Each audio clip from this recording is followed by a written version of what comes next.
नमस्कार, स्वागत है आपका खबरों का पंचनामा में। मैं हूं आपके साथ वक्ता। हम लेकर आए हैं देश और दुनिया की 5 बड़ी खबरें, जिस पर चर्चा के लिए हमारे साथ स्टूडियो में मौजूद हैं कैपिटल टीवी के editor in chief doctor Manish Kumar ji. Doctor साहब, आपका बहुत बहुत स्वागत है। धन्यवाद। सबसे पहले नजर डालते हैं आज के हेडलाइंस पर। पाकिस्तानी आर्मी का सनसनीखेज खुलासा, भारत ने किया मिसाइल से हमला, कई इलाकों में भारी नुकसान। 4 राज्यों में बम्पर जीत के बाद मिशन गुजरात पर पीएम मोदी किया रोड शो, अहमदाबाद की सड़कों पर उमड़ा हुजूम, चारों तरफ गूंजे श्री राम के नारे। उत्तराखंड में बीजेपी के नए सीएम चेहरे को लेकर सस्पेंस बरकरार, सीएम धामी के अलावा सीएम की रेस में कई नाम शामिल।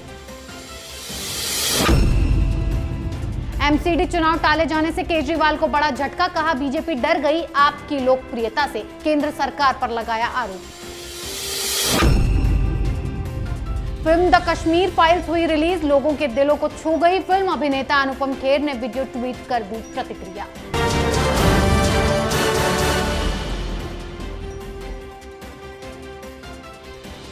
सबसे पहले बात पाकिस्तान के दावे की कर लेते हैं। पाकिस्तानी सेना ने एक सनसनीखेज खुलासा किया कि भारत ने मिसाइल से हमला किया है, जो पाकिस्तान पंजाब के खानेवाल जिले के मियां चन्नू इलाके में गिरी है। पाकिस्तान सेना के प्रवक्ता बाबर इफ्तिखार ने कहा कि मिसाइल की उड़ान ने पाकिस्तान और भारत दोनों में नागरिकों को खतरे में डाल दिया। साथ ही भारतीय सेना और सरकार को बताना चाहिए कि इसकी वजह क्या है। 9 मार्च को शाम 6:43 पर एक तेज गति से आई मिसाइल ने भारतीय क्षेत्र से उड़ान भरी और पाकिस्तान के क्षेत्र में प्रवेश कर गई। पाकिस्तान में गिर गई मिसाइल 40,000 फीट की ऊंचाई से गुजरी थी। डॉक्टर साहब, पाकिस्तानी सेना की माने तो भारत ने पाकिस्तान पर मिसाइल से हमला कर दिया है, कितनी सच्चाई लगती है इस दावे में? देखिए, पाकिस्तानी सेना की माने तो हिंदुस्तान ने मिसाइल से हमला कर दिया और ये अभी तक कायरों की भांति चुपचाप बैठे हुए प्रेस कॉन्फ्रेंस कर रहे हैं। आर्मी की तरफ से भारी भरकम प्रेस कॉन्फ्रेंस किया गया, ऑडिटोरियम जैसा एक जगह में तमाम वरिष्ठ पत्रकारों को बुला करके ये बताया गया कि भारत ने मिसाइल से हमला कर दिया और पूरा ग्राफिक्स वगैरह के साथ, मैप के साथ ये प्रेस कॉन्फ्रेंस पाकिस्तान की सेना ने किया। बताया कि ये सिरसा से हरियाणा सिरसा जो बॉर्डर के पास है, वहां से ये मिसाइल उड़ती है, करीब 25 किलोमीटर वो हिंदुस्तान में ट्रेवल करती है और फिर अचानक पश्चिम की ओर मुड़ जाती है और पाकिस्तान के अंदर चली जाती है। और पाकिस्तान में यह करीब 3 मिनट तक वो ट्रेवल करने के बाद फला चन्नू मियाँ गांव में वो गिर गई। तस्वीर भी जारी किया गया और ये बताया कि भाई हम उसकी फोरेंसिक जांच कर रहे हैं कि भाई ये आखिर क्या था। साथ में ये भी बताया गया कि ये जो मिसाइल की जो स्पीड थी वो सुपरसोनिक था, 2.6 मैक, मतलब साउंड के स्पीड से 2.6 टाइम्स ज़्यादा। ये तो भारी भरकम कोई मिसाइल होगा, इतनी स्पीड अचीव कर पाना बड़ा मुश्किल है। और 40,000 फीट ऊपर से जो है वो उड़ते हुए आई। अब ये पाकिस्तान की तरफ से कहा जा रहा है कि अब भारत जवाब दे। भाई, भारत सुन ही नहीं रही बात को। भाई, इस तरह की अनर्गल बातें आप पहले भी किए हो, अभी भी कर रहे हो। आप क्या साबित करना चाह रहे हो? मिसाइल, सुपरसोनिक मिसाइल पाकिस्तान के अंदर गिर जाता है, हिंदुस्तान में किसी को मालूम ही नहीं है, खबर ही नहीं। 9 तारीख की घटना है ये, मतलब परसों शाम में 6:30 बजे हमला हिंदुस्तान ने कर दिया और ये अभी तक बैठे हुए हैं। क्यों हो रहा है ये सब? वहां गृह युद्ध जैसी स्थिति बनी हुई है। वहां पे विपक्ष के लीडर्स को पकड़ के पुलिस ले गई है। वहां संसद के अंदर इमरान खान की सरकार के खिलाफ नो कॉन्फिडेंस मोशन पेश कर दिया गया है और इमरान खान छटपटा रहे हैं कि उनके ही लोग जो हैं वो तो, आर्मी वहां पे कहती है पॉलिटिकल लीडर को बुला करके भाई सरकार को गिरा देनी तो गिरेगा। और अचानक से हिंदुस्तान ने मिसाइल से हमला कर दिया तो भाई तुम ही जवाब दो ही मिसाइल से। तुम्हारे पास किसने तुमने पाल रखे हैं ये बाबर और गौरी और ये सारी चीजें? तो आप वो काम कर नहीं रहे हो, तो क्या कहना चाह रहे हो आप? दरअसल आर्मी वहां पे ग्राउंड तैयार कर रही है कि इंटरनल डिस्टरबेंस हो, ताकि फिर से वहां पे बाजवा मुशर्रफ की तरह वहां पे सारी चीजों को अपने हाथ में ले ले।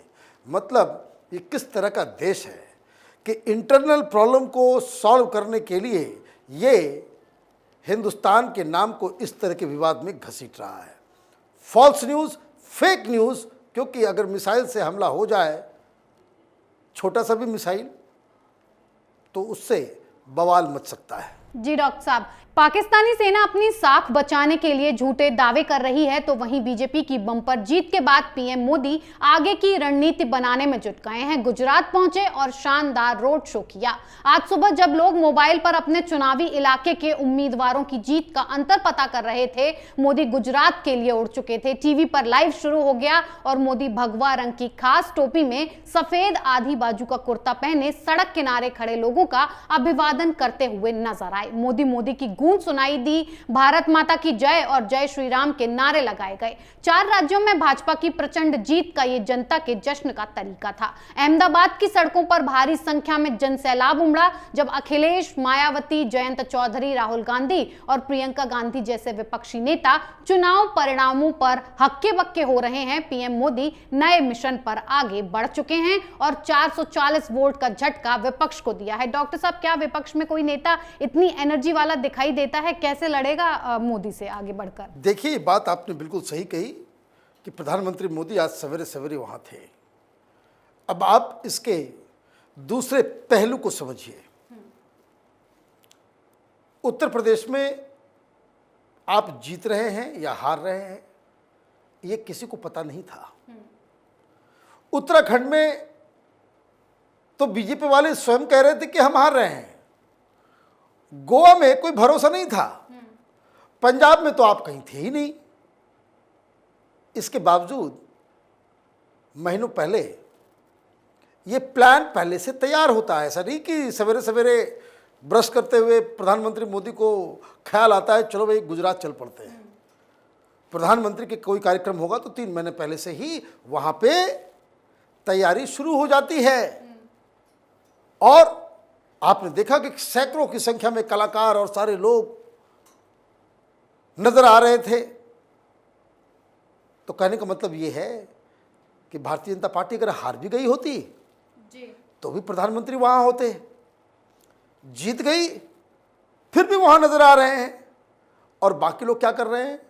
बाकी लोग अभी अपनी थकान को मिटा रहे हैं। लोग कहते हैं कि भाई इस रिजल्ट के बाद से 2024 में जो लोकसभा चुनाव है उसमें बीजेपी का जीतना तय हो गया, क्योंकि नतीजे ऐसे आ गए। गलत। आज जो सवेरे नजारा देखने को मिला कि कैसे एक पार्टी, उसके शीर्ष नेता, देश के प्रधानमंत्री 24/7/365 वो चुनावी मोड में रहते हैं कि ये चुनाव था, ये काम खत्म, अगला काम शुरू। और ये पहली बार नहीं, ये हर बार ऐसा ही होता है। अभी आप देखेंगे अचानक से हिमाचल में, गुजरात में, वहां दिसंबर में चुनाव होने वाले हैं। अब सारी एनर्जी, सारा चीज जो है उस पर फोकस चला जाएगा। जब तक बाकी लोग 3 महीने लगाएंगे रिव्यू करने में, हम क्यों हारे। राहुल गांधी अब जैसे चुनाव के नतीजे आ गए, अब तो हार भी गए। अब आप देखेंगे, मैं पहले से प्रेडिक्ट कर दे रहा हूं, 5-10 दिन के बाद वो विदेश की यात्रा पर चले जाएंगे। क्यों? वो थक गए। ही नीड सम रेस्ट। उनको जाना होता है थाईलैंड, वहां पे मेडिटेशन करने।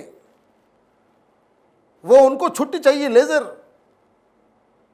तो आप जब इस तरह की पार्टी से लड़ने के लिए मैदान में उतरे हुए हो तो टेक्निकली आपको प्रधानमंत्री मोदी से ज्यादा मेहनत करनी पड़ेगी। कांग्रेस पार्टी को भारतीय जनता पार्टी से ज्यादा तेज चलना पड़ेगा। आप तो वो करते भी नहीं, और एक्चुअली होता क्या है, जो भारतीय जनता पार्टी करती है, जितना उसके लीडर्स मेहनत करते हैं, उसके 10% 20% के आसपास आप काम करते हो। तो जनता आपको भारतीय जनता पार्टी के 20% के हिसाब से ही आपको वोट सीटें भी देती है। जितना बीजेपी को सीटें आती है उसका 10-20% 25% आपको सीटें देती है। तो आप कैसे चैलेंज करोगे?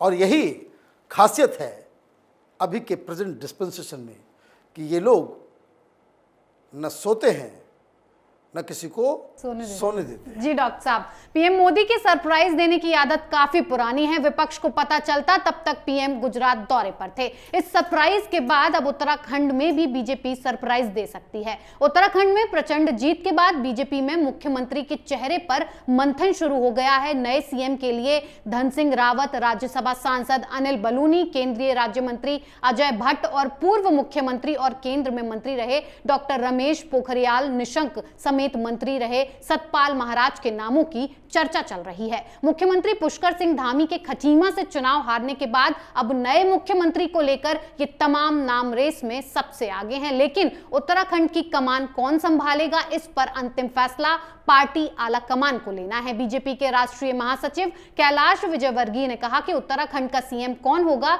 ये कहना अभी मुश्किल है। बीजेपी लोकतांत्रिक पार्टी है और विधायक दल अपना नेता चुनेगा। डॉक्टर साहब, क्या लगता है आपको इस बार भी बीजेपी सरप्राइज देने वाली है? देखिए, सरप्राइज अगर देगी तो ये बहुत बड़ा नुकसान भारतीय जनता पार्टी का होगा। आप जिस व्यक्ति के चेहरे पे चुनाव लड़ रहे हो जी, वो अगर हार भी जाता है अपना चुनाव, तो आप चुनाव के बाद उसको बदल दोगे, ये किस तरह की नीति हो सकती है? अब ये ठीक वैसा ही है कि धोनी वर्ल्ड कप जिता रहा है। उसने वर्ल्ड कप जिताया, लेकिन उसने 0 रन बनाए। फाइनल में वो 0 रन बना करके आउट हो गया, रन नहीं बना सका, लेकिन वर्ल्ड कप जीत करके लेकर के आ गया। तो क्या करोगे उसको? आप उसको कैप्टनशिप से हटा दोगे? ये काम इसलिए हो रहा है क्योंकि वो चुनाव हारे हैं। ये बात भी सही है कि लोकतांत्रिक पार्टी है, उसका एक प्रक्रिया है, उसका एक तरीका है। लेकिन जिस हिसाब से जिस उत्तराखंड में भारतीय जनता पार्टी लड़खड़ा के खत्म हो चुकी थी, 10-15 सीट भी नहीं जीत पाती अगर ये पुष्कर सिंह धामी चीफ मिनिस्टर नहीं बनते। लास्ट मोमेंट में आप युवा नेतृत्व देते हो और वो 1 साल में इस तरह से चीजों को बदल देता है कि आप फिर से बहुमत की सरकार ले आते हो। तो मॉरली भारतीय जनता पार्टी को इस व्यक्ति को बदलना नहीं चाहिए। और अगर इसको बदला जाता है तो फिर उत्तराखंड में 2000, मैं प्रेडिक्शन कर दे रहा हूं, 2024 में उत्तराखंड में भारतीय जनता पार्टी का नाम लेने वाला कोई नहीं होगा। सरकार आपकी रहेगी, फिर भी आप जीत नहीं पाएंगे। वो इसलिए क्योंकि वो एक लोकप्रिय लीडर है। जैसे तमाम कोशिशों के बावजूद आप, चाहे भारतीय जनता पार्टी में बहुत सारे ऐसे लोग हैं जो योगी जी को लाइक नहीं करते, अभी आप उनको हटा करके देख लें, पार्टी खत्म हो जाएगी। वही स्थिति उत्तराखंड में है। तो प्रधानमंत्री मोदी, अमित शाह, ये तो राहुल गांधी है नहीं। खबर है, ठीक है, चीज़ें हो रही हैं, चर्चा हो रही है, लेकिन ये कोई राहुल गांधी तो है नहीं कि आप एक पॉपुलर चीफ मिनिस्टर को, कैप्टन अमरिंदर सिंह को आप हटा दो और एक ऐसे शख्स को ले आओ जिसके बारे में किसी को कोई जानकारी नहीं है। जिन लोगों के नाम आपने लिए, सतपाल महाराज का नाम सबसे आगे चला, कांग्रेस पार्टी में थे कुछ दिन पहले। इनका बैकग्राउंड थ्रू आउट ये संघ से जुड़े रहे हैं, विद्यार्थी परिषद के लीडर रहे हैं, आइडियोलॉजिकल कमिटमेंट है। तो ये फैसला तो आला कमान के द्वारा होगा, प्रधानमंत्री के द्वारा होगा।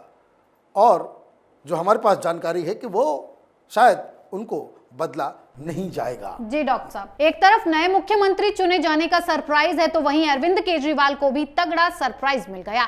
दिल्ली के मुख्यमंत्री अरविंद केजरीवाल ने एमसीडी चुनाव टालने को लेकर बीजेपी पर निशाना साधा है और सवाल उठाए हैं, जिसके बाद प्रेस कॉन्फ्रेंस करके केजरीवाल ने अपनी भड़ास निकाली और कहा कि बीजेपी आपकी लोकप्रियता से घबरा गई है। भारत के इतिहास में पहली बार ऐसा हुआ होगा कि केंद्र सरकार ने चुनाव आयोग को चिट्ठी लिखकर चुनावों को टालने की मांग की और पीएम मोदी से भी हाथ जोड़कर गुजारिश की है। वहीं इस मामले में दिल्ली के चुनाव आयुक्त ने कहा कि केंद्र सरकार दिल्ली के तीनों निगमों के एकीकरण की योजना पर काम कर रही है, इसीलिए चुनाव कार्यक्रम के ऐलान में देरी हो रही है। हम अभी चुनाव की तारीखों का ऐलान नहीं कर पाएंगे। डॉक्टर साहब, केजरीवाल चुनाव टलने से इतना बौखला क्यों गए हैं? उन्हें तो खुश होना चाहिए, पंजाब में जीत हासिल की है।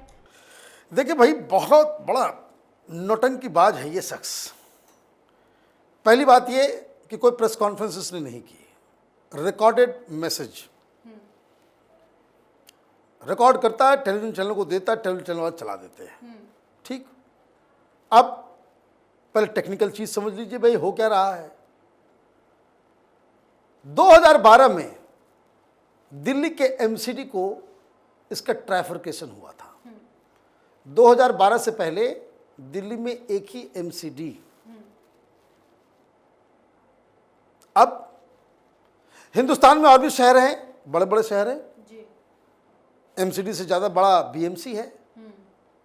क्या वो अलग अलग हिस्से में है कि बीएमसी एक है?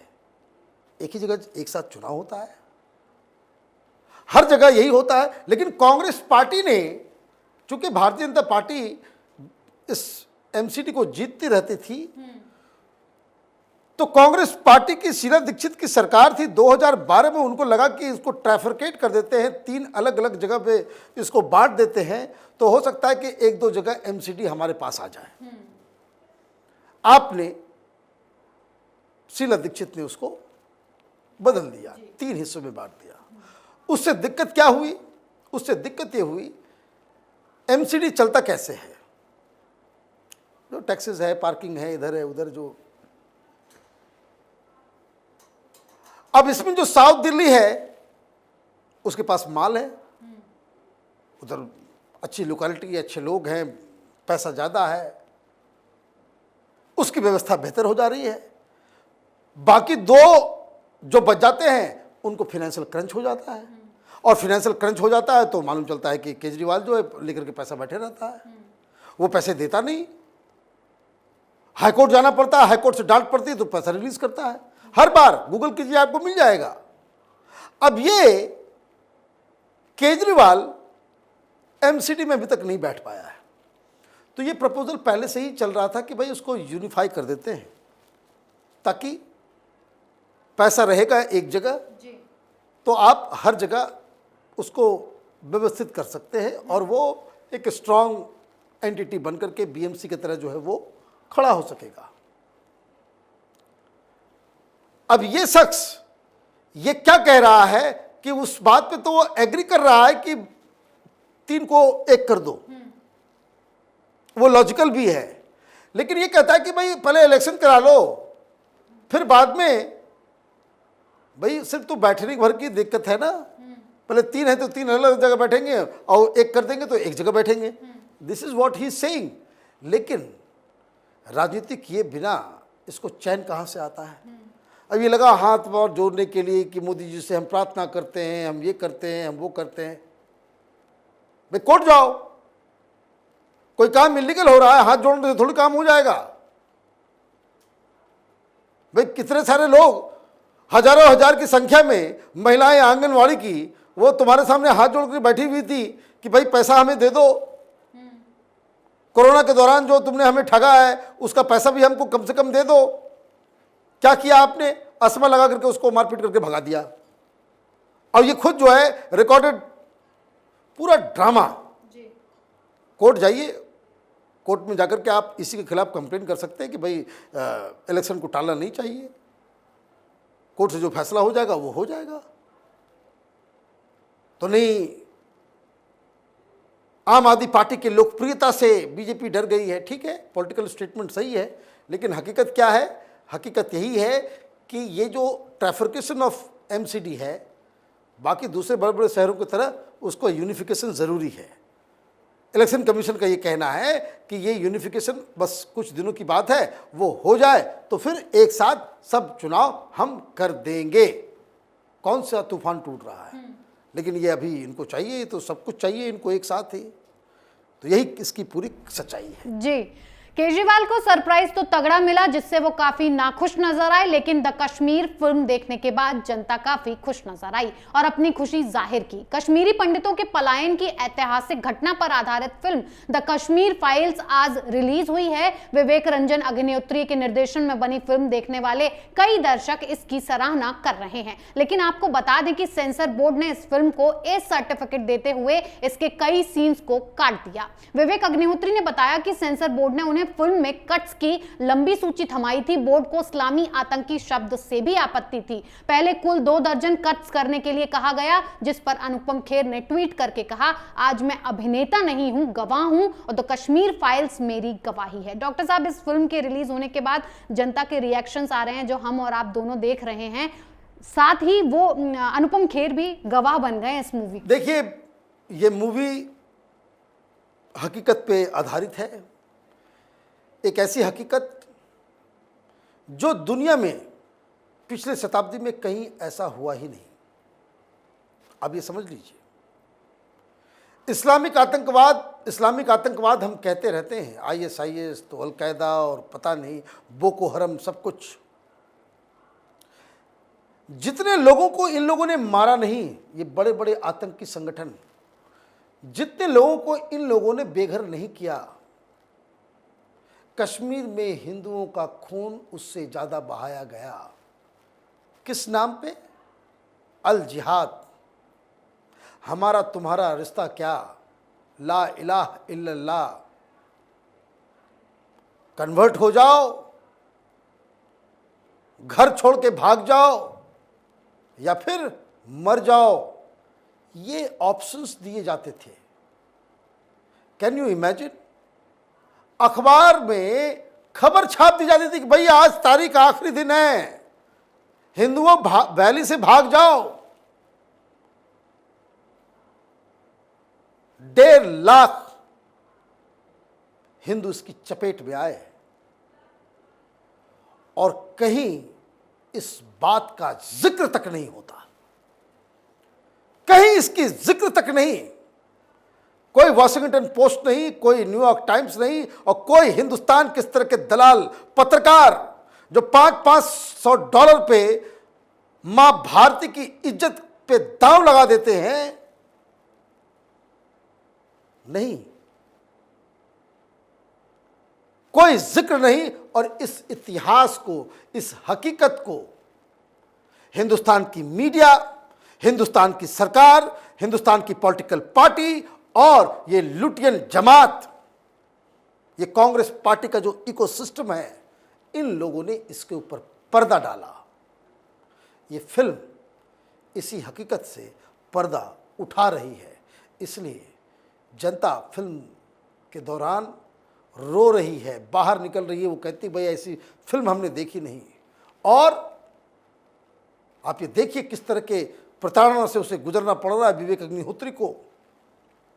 कोई केस कर दे रहा है, कोई हाईकोर्ट पहुंच जा रहा है, कोई रिव्यू नहीं करता, कोई प्रोपेगेंडा बता रहा है, कोई कुछ बता रहा। लेकिन खैर, अब जो समझ में आ रहा है कि इस फिल्म का प्रचार तो देश की जनता ही कर रही है, और जब जनता कमर कस लेती है कि इस फिल्म का प्रचार करना है, इस फिल्म को घर घर तक पहुंचाना है, उसको तो कोई किसी चीज़ की ज़रूरत नहीं है। ये फिल्म ऑलरेडी आज रिलीज़ हुई है, लेकिन मैं दावे के साथ कह सकता हूँ ये फिल्म अभी से ही वो सुपर डुपर हिट हो गई है। और इस फिल्म को तो पूरी दुनिया में जगह जगह पे, चाहे वो कोई भी अवार्ड हो, कितने भी स्टैंडर्ड का, उसको इस फिल्म को अवार्ड देना चाहिए, क्योंकि ये हकीकत पे बेस्ड मूवी है। जी बिल्कुल सही कहा डॉक्टर साहब, बहुत बहुत धन्यवाद इतनी जानकारी के लिए। धन्यवाद। खबरों का पंचनामा में आज के लिए इतना ही। देश विदेश की बाकी खबरों और उनके सटीक एनालिसिस के लिए देखते रहिए कैपिटल टीवी में। लाइक कीजिए, शेयर कीजिए और कैपिटल टीवी को सब्सक्राइब कीजिए। नमस्कार।